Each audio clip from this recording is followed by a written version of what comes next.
Hey everyone, this is Shintai. Today I have with me my good friend, RPG Swagman. What's up, man? Greetings, everyone. Really looking forward to this review. So am I, because today we're going to be talking about the demo for Ni no Kuni, Wrath of the White Witch, which is a very hotly anticipated RPG by both Level 5 and the legendary Studio Ghibli. This is like a match made in heaven. I gotta say, this demo's awesome. Just flat out. Oh my god. It's so good. Yes, I'm very thankful of, well, firstly, Namco Bandai for translating the game, taking the game off Level 5's hand and treating it with some TLC. And an extended thank you for letting us play a demo of it, which is very rare for RPGs, especially traditional RPGs. In that regards, I thank them very much. And it's such a beautiful game. It's very artistic, of course, being a Ghibli game. And I like the fact that it's very traditional and it has some nice tweaks to the gameplay that we'll talk about. For the most part, I really enjoyed my time playing the demo. I clocked in about 3 times for the first part of the demo, and the second one I did in one go, but I enjoyed both parts equally. First I want to go over the visuals, because whenever it comes to Studio Ghibli, they have a very distinct style. Whenever you see a Ghibli movie, you can always tell, yeah, that's Ghibli. And they've brought that same art style to Ni no Kuni. I think it looks great. And I think picking Level 5 to be the company to make the game with was perfect, because they were pretty much pioneers in cell shading technology for video games. And this has got to be one of their best looking games to date. The cell shading in this game really makes this look like a Studio Ghibli film in video game form. Just perfect. Absolutely. Around 6 years ago, when I played Dragon Quest VIII, I thought they did a marvelous job of bringing Akira Toriyama's art style to life in Dragon Quest VIII. They've done the same thing here for Ni no Kuni, taking the art style of Ghibli and just bringing it to life in, I'd say, a flawless manner. There is no imperfections whatsoever. And not just the visuals, but the animation is flawless. Like, I noticed little things with Oliver's movement, depending on what piece of terrain he was walking on. When he's walking on grass to when he had to, like, tiptoe on a log. It was fantastic. A lot of work just went into it. Yeah, it really did seem like a labor of love. You could tell, like, they really cared and put, like, very special attention to, like, little details. I think that kind of polish is reminiscent to Ghibli's films in general, because Ghibli's films just have this insane polish to them, where everything has, like, a mirror shine to it. Yeah, Ghibli films always have a remarkable attention to detail on every frame of animation, and it's really good that Level 5 understood this and brought it to Ni no Kuni. Visually, I don't think there's anything to complain about. It's just simply gorgeous, and I'm really glad that Level 5 was chosen. As we've all expected, they have very faithfully recreated Ghibli's style with the game's engine. And it looks marvelous. I think another great thing to mention is the music. Oh, the music is just outstanding. Visuals help you pull you into the world, but the music is what keeps you there. I gotta say, a lot of people I've answered to is like, who does the music? And I'm like, well, he doesn't do video game music, but he's been with Ghibli for a very long time. And of course, he's done one of my favorite soundtracks of all time, Princess Mononoke, and I thought that soundtrack could never, ever be beaten in this lifetime. And then upon listening Ni no Kuni's music, I'm like, oh, damn. It's beaten because the music is so good. Just the battle theme is amazing, but wait until you get to the world map. That's actually something I want to talk about before we jump into, like, the gameplay. When I first walked into the world map and I just looked around, I was like, this is incredible. This is the most beautiful world map I have ever seen. think the only one that I can think of that comes close is Tales of Vesperia's world map, which is also really beautiful to look at. But Ni no Kuni's tops it. This is just amazing. For the longest time, this sort of feeling hasn't really been in games. Even games where the emphasis is on adventure. I haven't really had this feeling in a long time, but Ni no Kuni rekindled this feeling of being on an adventure. This childlike wonderment of going around. It's like, oh my god, I want to go there and I want to go there. That kind of specialness that I haven't felt in years. Ni no Kuni gave that back to me, and I never thought I would retain that again, and it did it. And it's just because of that world map. Right when I walked outside, and I was just like, my eyes open in wonderment. I was just like, oh, this is incredible. Absolutely. The thing I really have high hopes about Ni no Kuni is the fact the game can be played by a much younger audience. And I said to myself, as I'm going through, looking at the visuals of the game, looking at the gameplay content, and even the point where it explains the game, and even explains what experience points is, like to a first-time player, I said to myself, this can be for younger gamers who wants to play an RPG for the first time. And not just in gameplay, but just how the story is presented and everything. I've been waiting for a game for a long time that's a great entry point into the genre, and I think Ni no Kuni fits the bill really well. I agree. But the great thing about the gameplay is, as I was playing it, even though it did feel like this could be a great entry point, there was still enough substance to the gameplay to where even veterans such as yourself and I could still really get into it and still really enjoy how the game plays. Yeah, I think that the best analogy to sum up is this game is for the young and the young at heart.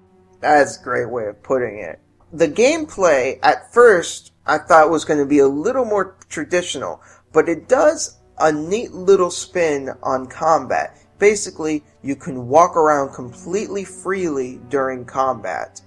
Whenever you go into a battle, touch an enemy, you're thrust into battle, you pretty much walk in the area as much as you want. But whenever you attack or whenever you do a certain action, each action has a certain meter. It looks like kind of like a clock or something. However, if you stop midway, then you're going to have to wait for it to finish up before you can do that again. It's an interesting combat system, and I really like how it works. It's pretty simple and easy to understand, but there's a lot of strategy to it. Because there are certain times where it's like, well, I'm attacking right now, but maybe I need to cancel and block instead. And maybe you're blocking, you're like, okay, I don't need to block anymore, and you cancel it. But then if the enemy tries to hit you again, then you can't defend yourself. And then you have to try and run away. And there's all these different things to take into account with the battle system. I can't stress enough that it's one of the first RPGs in a long time where defending does something. It's a big deal. What's really good is you got to use your wit about you to assess the enemy's patterns. And when you sense a huge attack, because the enemies have certain minor attacks, then they'll have this humongous attack where if you don't defend, you're going to get hit for a lot of damage. But you can sort of tell when that's going to happen, because like a mini cutscene will happen when they form the attack. So knowing what the enemy's capable of is a part of the strategy of the battle system. Really like is before battle, you have the choice of choosing Oliver or the familiar in his party. I gotta be honest, in the demo, I felt more at home playing as Oliver. The only difference between him and his familiar is his familiar was more focused on melee, and I found him more easier to use in minor battles. But in boss battles, I found Oliver much more easier to use because of his heavy damage magic. Actually, when I was playing the demo is separated into two parts. There's the first part where you fight a boss and then you walk around the world map and then you get back to Ding Dong Dell and then you help this guard out. And then there's the other half of the demo where you're in this volcano. And when you're in the volcano, you actually have 3 familiars. And this actually brings into play this other game mechanic where each familiar has their own charge meter. When you send out a familiar, they have this meter that's slowly going down. And then once it's done, that familiar can't do anything for a while, so you can either switch back to Oliver or you can switch to another familiar. If you want to go back to them, you just have to wait for that meter to fill back up, and then boom, you can throw them back in. It seems to me that later on in the game, this is going to be a really significant part of the game. You're probably going to get more and more familiars, maybe be able to mix and match. You'll be able to probably learn different moves for each of them, and some that will be useful for certain battles and stuff. And I think that will make it really interesting. But at the same time, like Swag said, you can still fall back on Oliver, and you can use him. He's not very good physically. He doesn't have a sword or anything. He's more of a magician type. So it's really good for him to use his spells. But, you know, if you run out of MP, you have your familiars. Again, I think this leads back into, like, being that this may be a pretty simplistic combat system, but there's enough nuances in it where it's like there's still a lot of strategy to it and there's a lot to think about. Absolutely. It was interesting to see that the familiars use the same HP and MP as Oliver, so you've only got that one lot of stats to concern yourself with. But of course healing is there, so you don't have to worry as long as you get that initial stat up, you know, which is good because you don't have to worry about stats on everyone. That makes it a kind of more simplistic. It just means you're given more options through your familiars. I'm looking forward to seeing what the later boss battles requires you to switch out certain familiars with certain abilities and getting the strategy of those battles down pat. I can just foresee that happening. Honestly, I thought the gameplay, it was just a lot of fun. Again, it kind of brought back like that childlike wonderment. Really did feel like I was a little kid again when I was playing this game.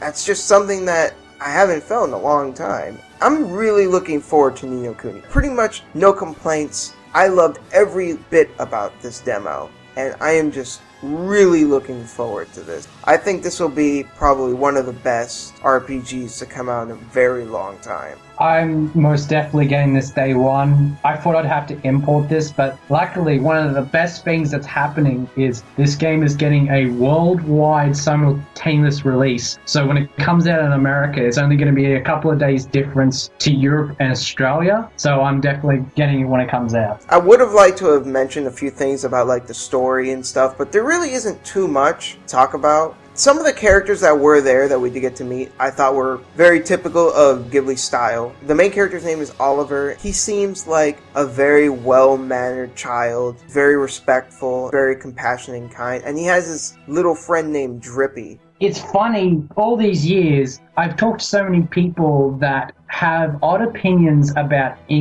British voice work. I've usually been an advocate for it because I reckon most English voice actors sound better than most of the American counterparts. This was true for Dragon Quest VIII, Xenoblade, and The Last Story. Now, with Ni no Kuni, there's a lot of British voice acting that I really like, but Drippy sometimes gets on my nerve, which is a rarity. It really does. I don't know if this was the closest representation of his Japanese voiceover, if it's a liberty they took, but as much as it sometimes annoys me, it gives him a lot of character, I will admit that. One of the main antagonists, Shada, love his voice actor. But being a Ghibli storyline, you never know what might happen. As Shintai said before, we didn't want to go too much into story. I actually have spoiled the opening of the game a long time ago, but I think the best thing to do is wait until the game comes out and we're all going to do our reviews and review the game in its entirety. Pretty much both of us are just really looking forward to this. This looks like an amazing game. Absolutely loved this demo. If you haven't tried it yet, what are you doing? Go! Now. It just got available on the European and Australian service, so it doesn't matter where you are, you can play it. Exactly. It is 2.6 gigabytes, so it's going to be a wait, but I'm going to say this now. It's worthwhile. It definitely is. Thank you so much for joining me, man. It's always a pleasure to have you. My pleasure, good sir. This has been Shintai and RPG Swagman. Take care, everyone.